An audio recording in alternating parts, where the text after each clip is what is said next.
Hola, ¿qué tal? Bienvenidos a Club de Prensa. Soy María Luisa Rosell, hoy por Juan Carlos Iragorri, conductor y director de este programa de televisión, quien se encuentra fuera de la ciudad de Washington. En nombre de él, le doy la bienvenida a los invitados al programa del día de hoy. En primer lugar, a José Díaz Briceño, del diario Reforma de México. Gracias. Gracias por tenerte acá el día de hoy. Raquel Góos, de la Agencia Española de Noticias EFE. Gracias, María Luisa. Bienvenida también. Y, por supuesto, a Rafael Matus, del diario argentino La Nación. Gracias. A los tres, gracias. Vamos a comenzar con el primer tema que anunciaba Karen el día de hoy, la decisión del presidente, inminente decisión del presidente de Estados Unidos, Donald Trump, de trasladar la embajada estadounidense que se encuentra en Tel Aviv a Jerusalén, con lo cual significaría un reconocimiento de que Jerusalén es la capital de Israel y todo lo que esto significaría para un posible acuerdo de paz entre israelitas y palestinos. Esa decisión se va a hacer aparentemente a partir del mediodía de hoy en un discurso que va a hacer el presidente Donald Trump. Aunque los funcionarios de la Casa Blanca el día de ayer han dicho que el traslado de la embajada no va a ser inmediato, que va a tomar unos años en que eso ocurra. Hay una orden que se va a firmar, el presidente Trump va a firmar una orden de 6 meses para que la embajada permanezca en Tel Aviv antes de su traslado. Esto ya provocó una serie de reacciones en Oriente Medio, desde el presidente palestino Mahmoud Abbas, que señaló, comillas, que no aceptaría ese cambio de política exterior y advirtió que el presidente Trump estaba jugando en las manos del extremismo. Además de él, el rey de Arabia Saudita, Salman bin Abdul Aziz, advirtió al presidente Trump que el reconocimiento de Jerusalén como capital constituiría una flagrante provocación de los musulmanes. El presidente de Turquía también, Recep Tayyip Erdogan, dijo que el reconocimiento estadounidense forzaría posiblemente a que Turquía se vea obligado a cortar relaciones con Israel, relaciones que, dicho sea de paso, había restablecido después de un paréntesis de 6 años. ¿Cómo se puede entender, José, la decisión del presidente Trump de tener esta intención, de hacer este anuncio y decir que al mismo tiempo, por lo menos como lo han dicho los voceros de la Casa Blanca o los funcionarios que han hablado con los medios antes de que se conozca este anuncio, de que el presidente sigue respaldando la solución de una vía de 2 estados, uno palestino y otro Israel? ¿No es una contradicción, es una provocación? ¿Cómo se entiende esto? Sí, bien explicas, María Luisa, que por una parte el gobierno del presidente Trump ha dicho que una de sus metas es resolver el conflicto árabe-israelí, lo dicen incluso dentro de un año, dijeron a inicios del gobierno, pero esta decisión, que seguramente será anunciada más tarde en el día, pues puede ser realmente algo que provoque un polvorín no inesperado. No se conocen exactamente las consecuencias que pueda provocar, pero el mero hecho de pronunciar que la intención de trasladar la embajada a Jerusalén, aunque tarde 6 meses, aunque tarde varios años en concretarse, es algo que puede salirse de control muy fácilmente. Uno lee la prensa y ve las llamadas que hizo Trump y los diversos personajes que se oponen en la política internacional a una decisión de este tipo, y es prácticamente unánime. ¿A qué respondería pues una decisión del presidente Trump de este caso? Bueno, recordemos, y solo para dejar nota, desde 1967 el mundo árabe considera que Jerusalén es una ciudad ocupada después de la Guerra de los 6 días, y aún así lo mantienen. Entonces, ¿a qué respondería todo esto y por qué se explica la contradicción? Pues las únicas personas que están contentas ante esta decisión son 2 tipos de bases dentro de la coalición de Trump. Los cristianos de la derecha americana y los pro-israelíes más fuertes de la derecha. Incluso dentro de Israel hay mucha oposición a esta misma decisión. Entonces, ¿eso es suficiente para tomar esta decisión tan complicada? Pues aparentemente para Trump sí. Se dice que algunos de sus donantes, como Sheldon Adelson, es algo que les molesta bastante, que no se haya hecho antes en el gobierno, y pues está respondiendo aparentemente a consideraciones políticas de corto plazo. ¿Cómo se puede denominar una política exterior que responde a este tipo de ímpetus por parte de Trump? No sé cómo calificarlo, como aislacionista, intervencionista, ¿qué es?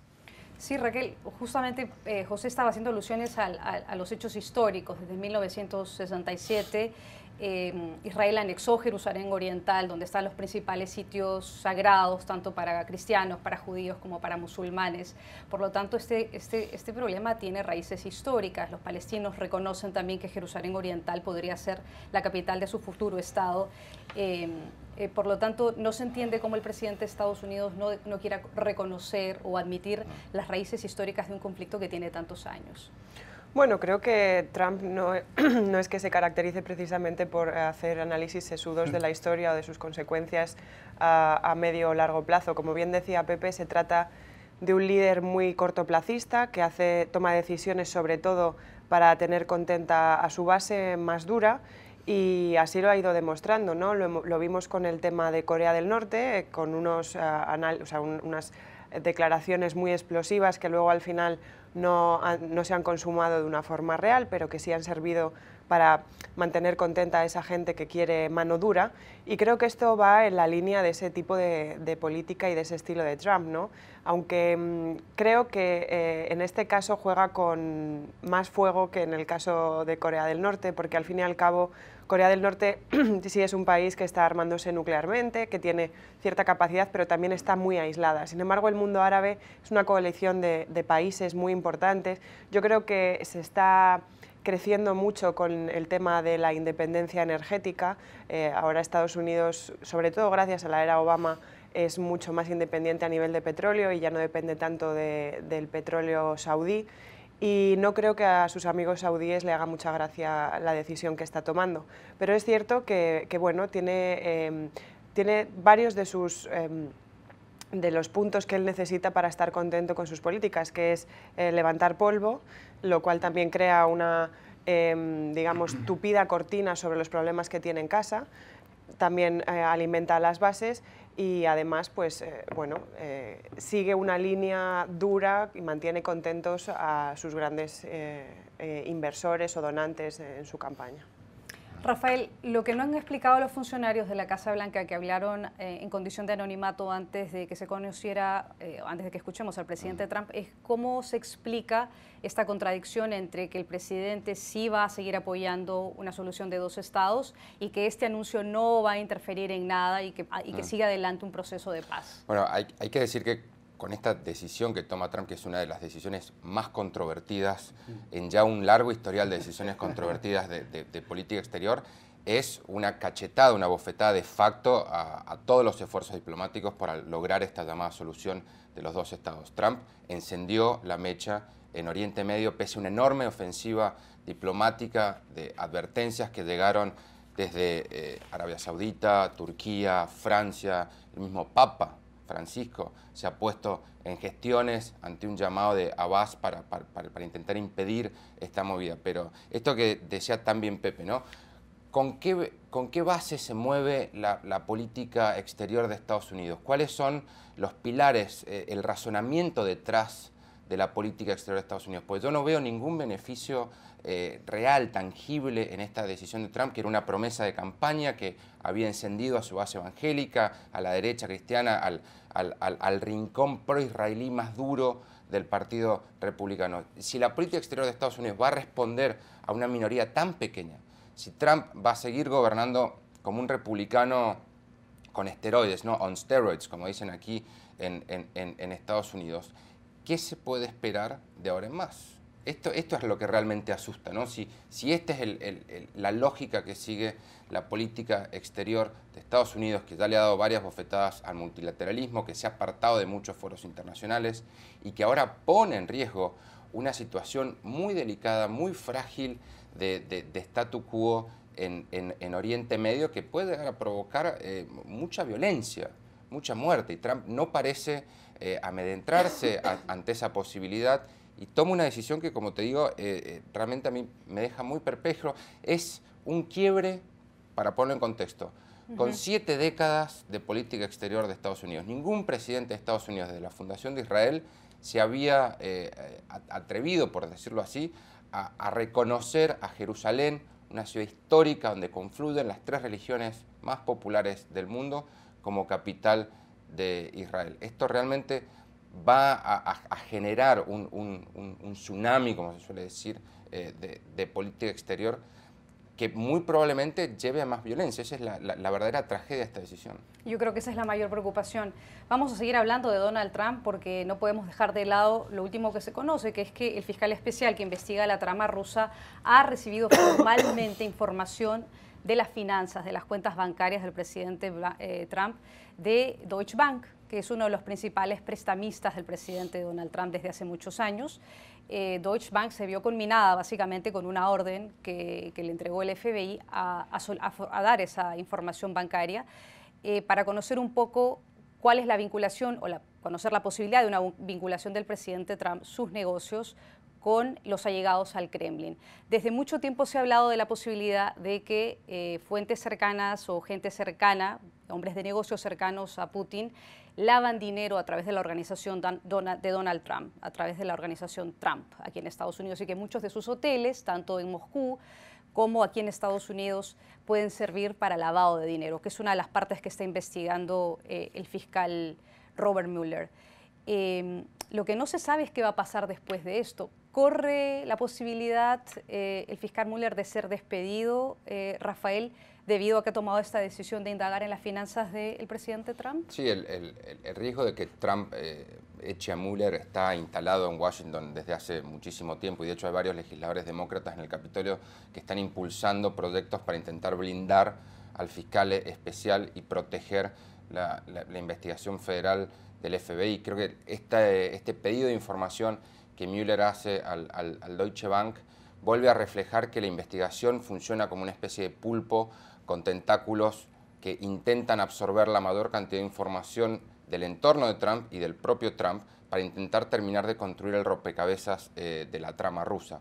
En los últimos días parece que Mueller estaría enfocándose más hacia el aspecto del delito de obstrucción de justicia, por lo que hemos estado viendo y sobre todo por lo que ha mostrado la Casa Blanca, ¿no? Donde los abogados de Trump y los funcionarios de Trump parecen estar comenzando a prepararse para defender al presidente de una posible acusación de obstrucción a la justicia por la intervención de Trump a favor de Flynn cuando James Comey era el director del FBI. Sí, hay que decirlo, este es otro indicativo de que Mueller sigue avanzando y que no parece tener ningún límite en cuanto a la búsqueda de información para terminar de construir este rompecabezas que todavía creo solamente hemos visto un pedazo muy, muy pequeño. Raquel. Sí, yo creo que la figura de Mueller es lo suficientemente importante y está lo suficientemente apoyado tanto por republicanos como por demócratas como para que un posible despido levante demasiado revuelo en Washington, sea algo que impacte demasiado en la política del presidente. Creo que sería una decisión muy arriesgada y que hay mucha gente dentro de la Casa Blanca que le está aconsejando no hacerlo porque ya despidió de forma inminente a Comey y el propio despido de Comey puede ser parte de esa investigación y parte de ese proceso de obstrucción a la justicia. O sea, es tan reiterativo y redundante todo que es muy complejo.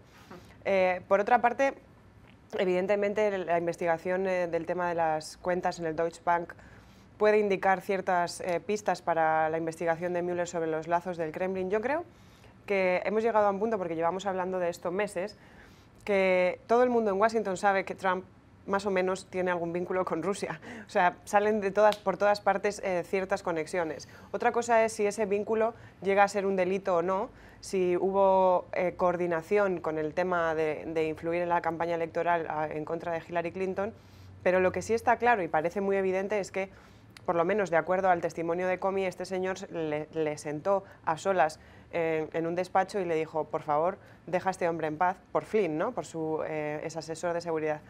Bueno, veremos a ver hacia dónde lleva todo esto. Yo creo que fundamentalmente Mueller está haciendo una investigación extremadamente detallada para que nada se le caiga cuando sea interpelado tanto en el Congreso como por las autoridades judiciales. Y segundo, creo que en este aspecto lo más importante son los tiempos. Creo que no se quieren jugar un proceso de juicio político contra un presidente tan polémico recién llegado a la Casa Blanca, sino que lo quieren hacer cuando ya esté todo un poco más asentado.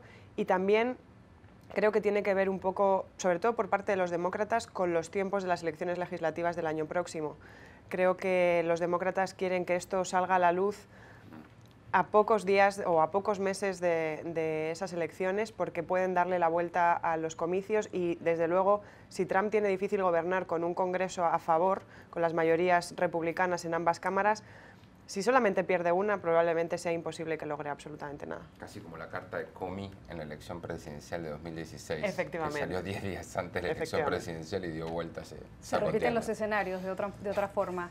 Jay Sekulow, que es el abogado del presidente Trump, ha negado todo esto que estamos comentando. Dice que no tiene ninguna información al respecto, que eso no es cierto. Sin embargo, los funcionarios del Deutsche Bank le han dicho a Bloomberg que están dispuestos siempre a colaborar con la justicia estadounidense, con lo cual no niegan ni confirman la información que se está conociendo a través de los medios. El propio yerno del presidente tiene cuentas, la madre del yerno tiene cuentas en el mismo banco. Es decir, hay todo, como dice Raquel, muy bien explicado, hay todo un entramado que lleva a pensar que de una u otra manera es difícil creer que Trump no tenga vínculos con el Deutsche Bank o que no tenga vínculos con Rusia. ¿Qué cree usted que va a pasar? A mí lo que más me interesa y me sorprende de esta nueva capítulo de la trama es que, pues básicamente, el investigar las finanzas del presidente ataca directamente su parte más vulnerable, que es su ego.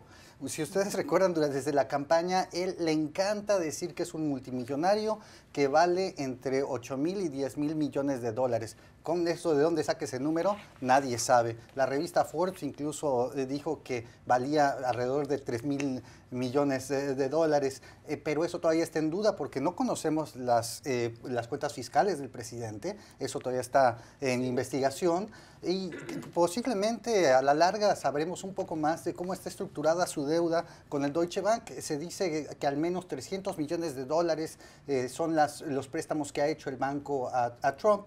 Pero realmente esto podría revelar realmente que finalmente la organización Trump es una organización más pantalla, más de imagen, que realmente de pues activos sólidos realmente en el terreno. Ahora, también hay que decir que las conexiones que pudiera haber, pues podrían haber sido, por ejemplo, residentes, gente que compró tiempos compartidos o departamentos en sus hoteles, y pueden ser muchos de origen ruso. Y recordemos, o sea, el problema es que los multimillonarios rusos no necesariamente se manejan en un esquema de un Estado de Derecho completo. Las conexiones, las finuras entre lo que es un multimillonario ruso y la mafia rusa son casi inexistentes.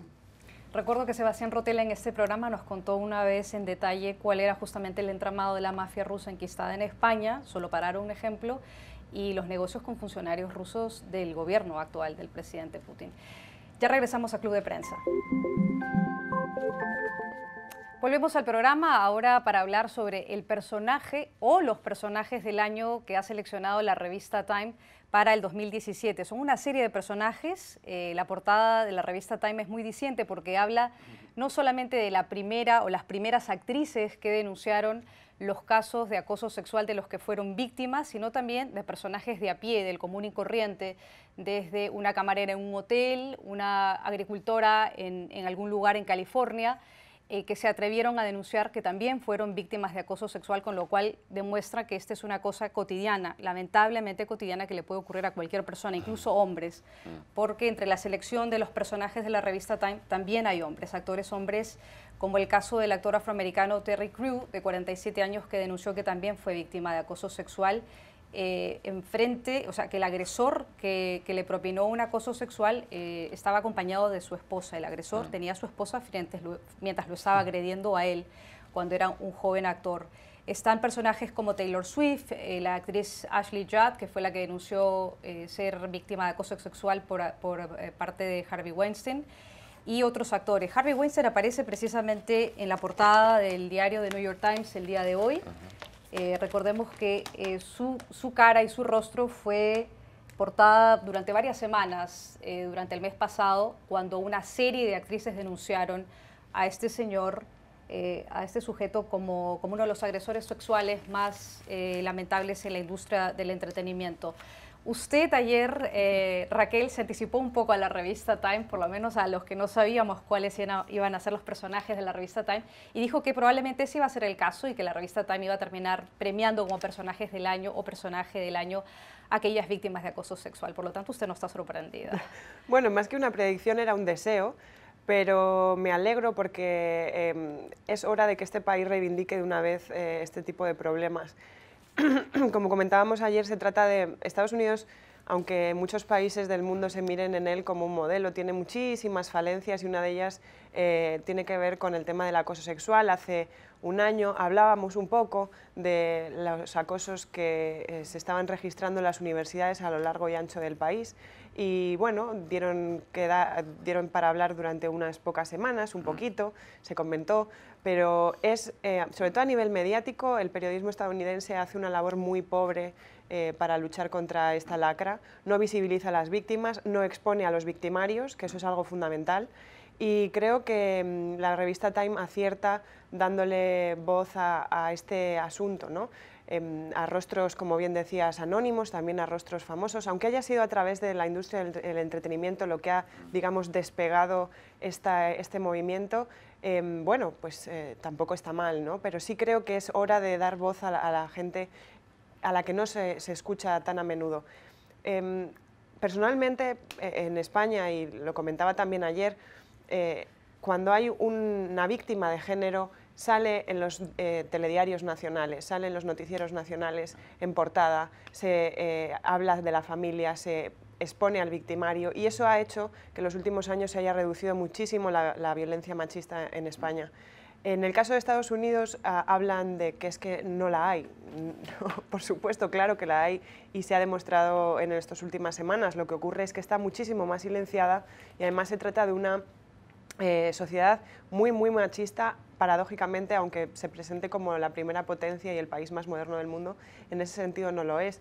Y siempre lo repito, pero es cierto, es un país en el que el Congreso cuenta con un 20% de mujeres representando a un 50% de la población, con lo cual, para ser la democracia más sólida del mundo, tiene ciertas falencias. Así que, bien por la revista Time, ojalá sigamos hablando mucho tiempo de esto y ojalá los medios de comunicación aprendan también a hacer esa labor social que en este caso creo que es muy importante. José. Bueno, sí, de antemano también felicidades a Time por decidir elegir. Yo me equivoqué, había puesto a James Comey ayer, entonces pues afortunadamente ocurrió que las personas que habían estado silenciadas tanto tiempo se les reconoce ahora. Me parece que, como bien dice el artículo que acompaña la mención de portada de Time, es una revolución del rechazo que ha estado pues cocinándose por años, décadas y siglos. Esto no es una cuestión que está ocurriendo de repente, pero lo que sorprende, sí, al menos en el caso de Estados Unidos, es la rapidez con la que están moviéndose estas revelaciones en los últimos meses. Ahora, lo más importante es que esto no quede nada más en el mero, entre comillas, escándalo, sino que se avance con políticas al interior de las propias corporaciones, obviamente el castigo efectivo ante la ley, y que eventualmente es una ola, y esto es muy importante decirle a nuestros amigos en América Latina, que esta ola va a llegar a América Latina. Tarde o temprano tendremos que confrontarnos con esto que estamos viendo en Estados Unidos, y seguramente será un tsunami, desgraciadamente, ante la cultura que tenemos. Es importante, todos los estudios del Banco Interamericano de Desarrollo y el Banco Mundial conectan el acoso y la violencia contra las mujeres o contra cualquier pareja en el hogar con básicamente la violencia que viven nuestros países. Entonces, esta cuestión no es una cuestión únicamente de la vida personal de las parejas y de las personas, ni en los centros de trabajo. Afecta a toda la convivencia social. Y un último apunte. El presidente Trump, ¿se acuerdan? Había dicho en un tuit que él quería, hubiera querido ser, pero no pudo porque le hablaron por teléfono la revista Time, estaba listo para conceder una entrevista, pero al final dijo que no. Él resulta que aparece en la revista Time, pero como uno de los acosadores de algunas de las personas que están galardonadas. Eso me lleva a preguntarte, Rafael, que hay como un doble rasero, ¿no? Una cosa es en la industria del entretenimiento, en el periodismo, donde vemos que los agresores sexuales han sido expuestos, algunos o muchos de ellos han perdido sus cargos en los canales de televisión, en las radios, o han renunciado a hacer proyectos de cine, o han tenido que renunciar a sus puestos en las compañías de cine donde trabajan. Pero en la política no, vemos que en el Congreso los agresores se han quedado, salvo el caso reciente del congresista Cornyn, demócrata, que decidió renunciar, no dijo que, mejor dicho, dijo que se retiraba, no renunciaba corrijo. Yo me retiro porque ya no quiero permanecer en la política. No dijo renuncio porque este caso me lleva a dar un paso atrás. Hay un doble rasero. Sí, bueno, justamente como bien decía Pepe, ¿no? Trump tiene 13 acusaciones de acoso sexual o de abuso sexual en su contra que surgieron durante la campaña presidencial. Yo no sé si esto hubiera ocurrido hace un año, ¿no? En medio de la campaña electoral, si quizá Trump hubiera sido puesto en una situación distinta a la que finalmente quedó, ¿no? Pero es cierto esto que vos decías, que parece haber una doble vara en el mundo de la política, y el caso más latente es el de Roy Moore, el candidato a senador republicano en Alabama, que tiene también varias acusaciones de hace mucho tiempo, hace 30 años, y muchas de las mujeres cuando eran adolescentes. Y aún así recibe el respaldo del propio Trump, que además fuerza al establishment republicano, a la cúpula republicana del Congreso y al Comité Nacional Republicano a arrojar de manera renuente, pero igual arrojan su respaldo a favor de Moore. La política todavía tiene que responder con la altura con la cual debe responder a este enorme movimiento social que, como bien decían Raquel y Pepe, ¿no? tiene tan solo 2 meses de vida. Recordemos la denuncia del New York Times, a través de la investigación del New York Times, que revela el escándalo de Harvey Weinstein, ocurrió hace muy poquito. Y yo recuerdo, días después, cuando despuntó el movimiento Me Too, abrir Facebook a la mañana y ver todos los mensajes de mujeres, ¿no? Amigas, conocidas, parientes, en Europa, en Estados Unidos, en Argentina, en México, en Colombia, revelando cuán común es este problema y cuán global es este problema. No es solamente algo que sucede en un país, en un estrato de la sociedad, es algo que está muy, muy extendido y que por suerte, gracias al poder de las redes sociales y al coraje de las mujeres, hoy está sobre la mesa y está provocando uno de los cambios culturales más importantes que hemos visto este año, quizá esta década, y probablemente el principio de siglo. Sigue también tradiciones que demuestran por las redes sociales de otros movimientos, como por ejemplo Ni Una Menos en América Latina y en la Argentina, que puso también sobre la mesa el problema de la violencia de género. Y por último, esto que decía Raquel, esto creo que realmente se va a terminar de zanjar cuando las mujeres terminen de tener el nivel de representatividad que deben tener, cuando logremos ese umbral de igualdad de género que nos permita finalmente estar a hombres y mujeres en igualdad de condiciones. Ya regresamos a Club de Prensa.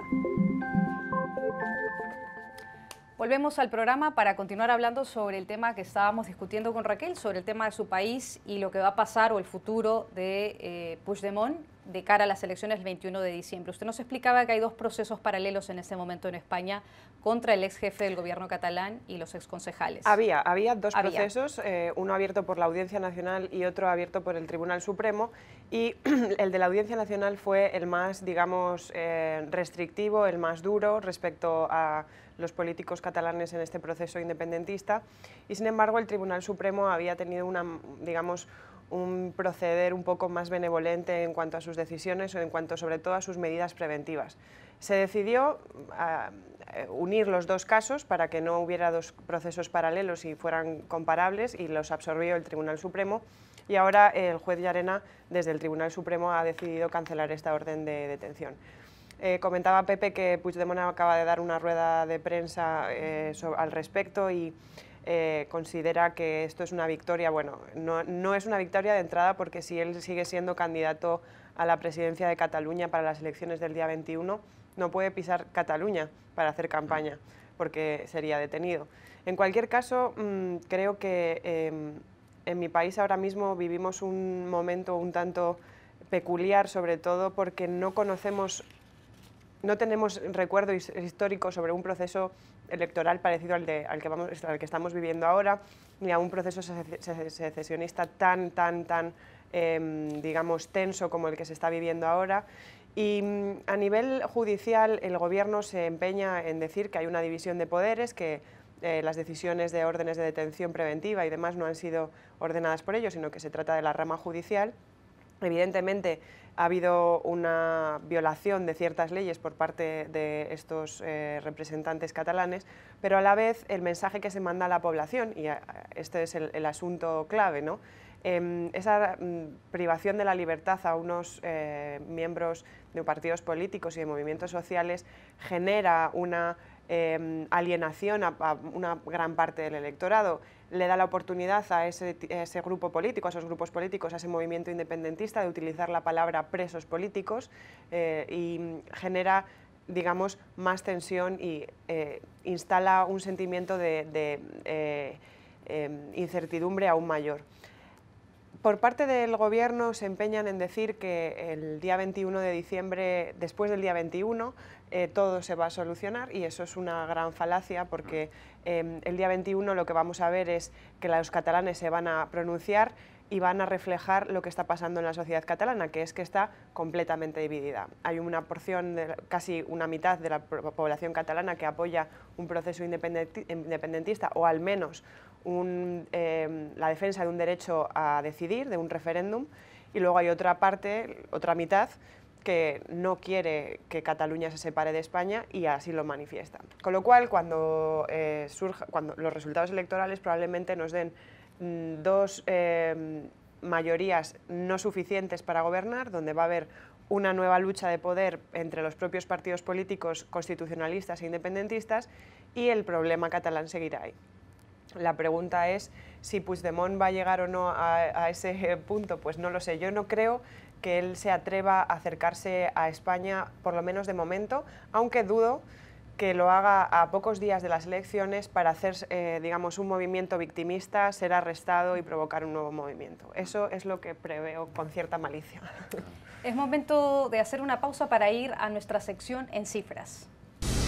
Bueno, la sección en cifras del programa del día de hoy está dedicada a los paraísos fiscales que hay bajo una lista que ha sido elaborada por la Unión Europea. Son 17.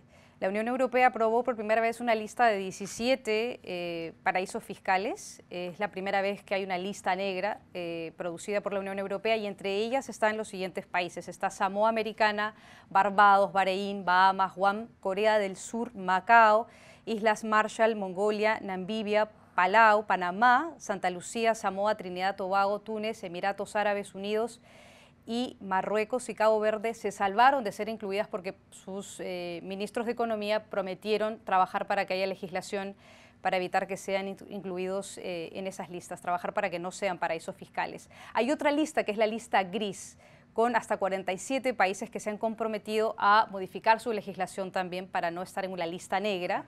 Entre esos está Curazao, Hong Kong, Nueva Caledonia, Omán, Qatar y Taiwán. Otros países en el 2019, como Turquía, por ejemplo, dice que van a mejorar su legislación para que tampoco sean incluidas en la lista negra. Entre ellos está Suiza, Vietnam, Serbia. Pero hay varios países de la Unión Europea que no están incluidos en la lista. Por ejemplo, no está Luxemburgo, Holanda, Irlanda y Malta, que tienen regímenes fiscales que parece que son bastante especiales. ¿Qué le sorprende a usted, José, de esa lista? A mí me sorprende el último punto que mencionaba María Luisa. Tenemos Samoa Americana, Omán, Panamá, pero en el ámbito europeo, Luxemburgo y Malta son sedes de dos de los escándalos más graves que ha habido recientemente. Los papeles de Panamá están sentados mucho en lo que está ocurriendo en esos dos paraísos. Me sorprende mucho, no sé cuáles son los criterios para dejarlos fuera. Raquel. Bueno, creo que a raíz de investigaciones como los papeles de Panamá o los papeles del paraíso es que estamos sacando este tipo de listas y haciendo ciertas políticas al respecto, pero me parece que hay cierta hipocresía por parte de los líderes políticos, tanto en Europa, por el alivio a estos países que evidentemente tienen regímenes fiscales bastante peculiares, como a la hora de legislar por parte de la Unión Europea y las organizaciones internacionales, que quizá deberían ser más duras con este tipo de prácticas. ¿Por qué no se persigue a esos causantes o a esos abusadores de esos sistemas? Rafael.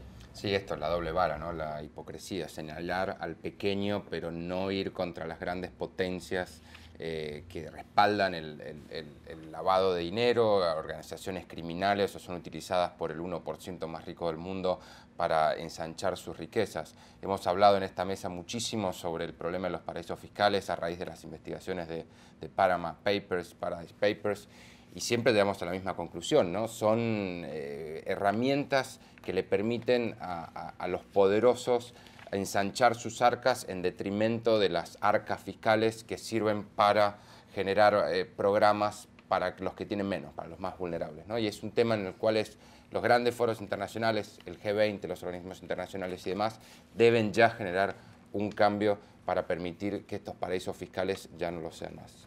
José, vuelvo con usted porque quisiera que hablemos un poco de esa reunión que han tenido varios senadores o algunos senadores republicanos que le están pidiendo al presidente Trump que no saque a México de NAFTA, que continúen las negociaciones y que lleguen a buen camino. Ayer hubo un almuerzo, se reunieron, además de ellos, otros miembros de importantes gremios comerciales y empresariales en Estados Unidos le están haciendo el mismo pedido al presidente Donald Trump para que NAFTA continúe, pero estamos justo en la etapa, y usted ha seguido muy de cerca estas negociaciones, en la etapa un poco donde las negociaciones se han entrampado y Estados Unidos tiene, por lo que he leído, una posición mucho más dura frente a México en el proceso de renegociación de NAFTA. ¿En qué parte estamos?